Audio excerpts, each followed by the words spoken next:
Even if one is able to breathe and be alive for a second, it should be considered as a gain.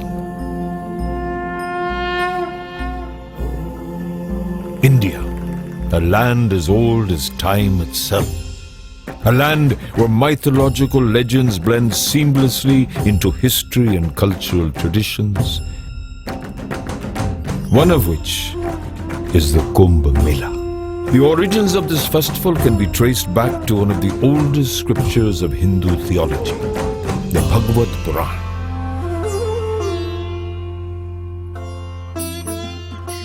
Eons ago, the demigods had called a truce with their arch nemesis, the demons, in order to churn the ocean of milk together.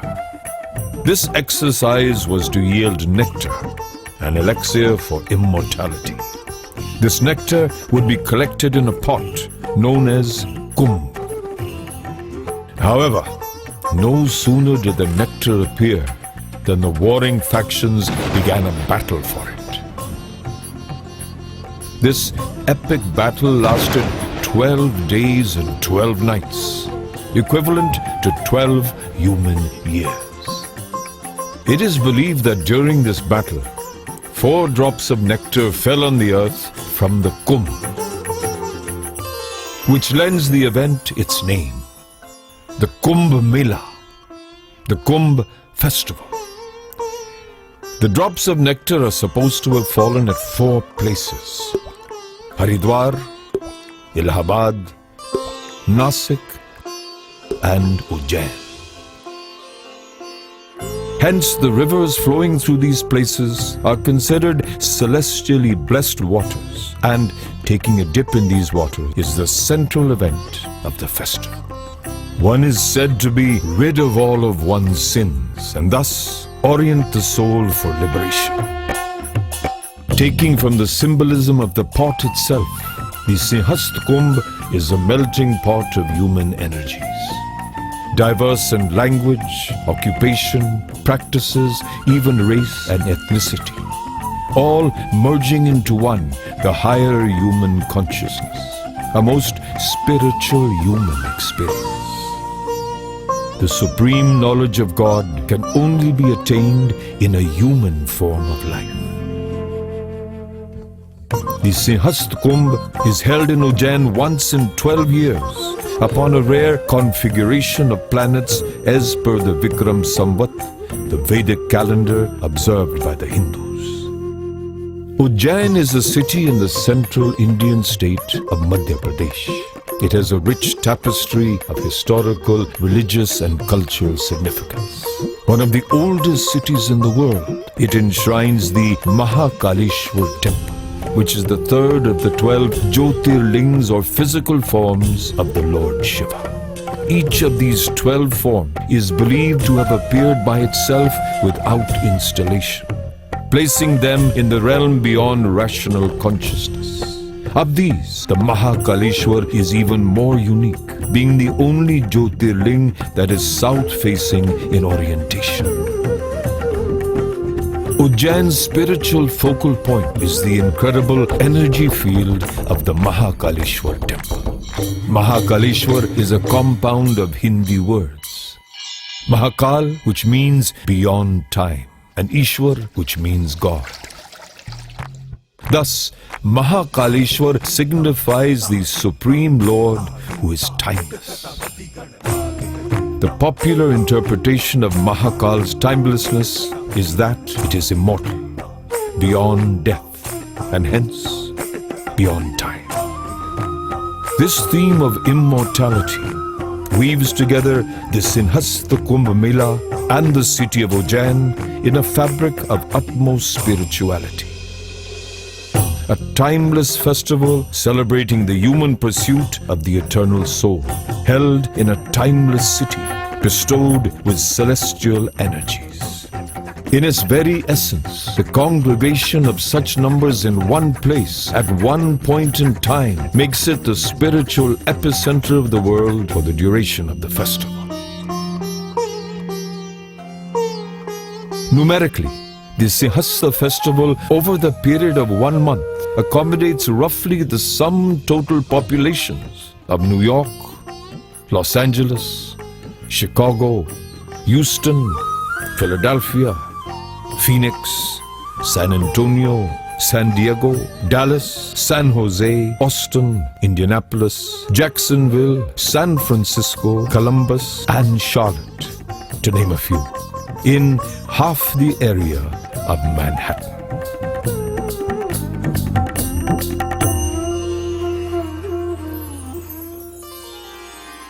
Given the mammoth number of devotees expected to attend the Simhasth Kumbh, extensively detailed and enormous preparations are being undertaken at Ujjain to enable devotees to have a holistic and immersive spiritual experience. 100 new roads are coming up at a total cost of rupees 978 crores.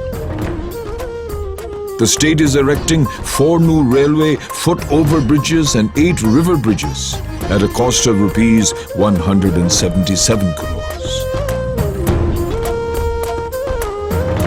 A 15-kilometer Ujjain bypass route is being built at a cost of rupees 94 crores. Extension of the Hari Phatak flyover is also ready. Massive new platforms are being erected along the ship for devotees to approach the river to take a holy dip and offer prayers. These platforms stretch out to nearly 5 kilometers on each side of the river. Along the western bank, the platforms run from Bhuki Mata to the Datt Akhada, while on the eastern bank, they run from Lal Pul to Narsingh Ghat. To provide pure drinking water to millions of devotees, a purification plant with a capacity of 6 million gallons is under construction. For health and medical measures, a 450-bed children's and women's hospital is being put up at a cost of more than 75 crores. Given the spiritual significance of the festival, careful restoration and maintenance works are underway at all of Ujjain's temples, including the expansive Nandi Hall at the Mahakal temple. Keeping in mind the need to have a lasting positive impression upon mankind, as a part of the Simhasth Kumbh preparation, 5 major confluences were hosted, where scholars and experts discussed various aspects of humanity, spirituality, theology, and philosophy. In the first of the series, Value-Based Life was a confluence held from 17th to 19th April last year that revolved around greater health and safety standards, especially for rural folk, wherein healthcare services are still not as accessible as they ought to be. A great deal of thought and debate also ensued on the matter of ethics and economics in the pharmaceutical industry, and due importance being placed on other fields of medicinal study besides allopathic medicine.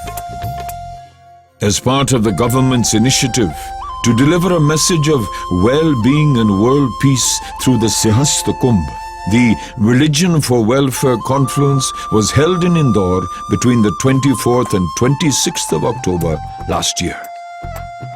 Spiritual leaders and distinguished scholars from 26 countries, including China, South Korea, Bhutan, Sri Lanka, and Cambodia, attended this conference. Over 300 research papers on the subjects of the welfare of the human race through the medium of religion and spirituality were presented. In Ujjain during the Simhasth Kumbh between the 12th and 14th of May, a confluence on spiritual ideology will be held again.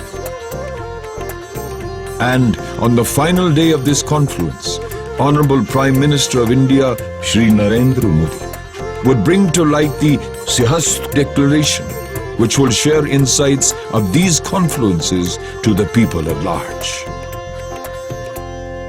On 21st November 2015, a 2-day confluence on global warming and climate change was held with a view to find a solution to this serious crisis facing the world. Eminent theorists and environmentalists from across the country attended this confluence, to which the foreword was given by the spiritual leader Sri Sri Ravi Shankar. The premise of the confluence was the understanding that the planet belongs just as much to every other living being as it does to us humans, and therefore to find a sustainable way of development without abusing and unfairly disadvantaging other species that inhabit our world. The confluence on science and spirituality was held from 12th to 14th January 2016.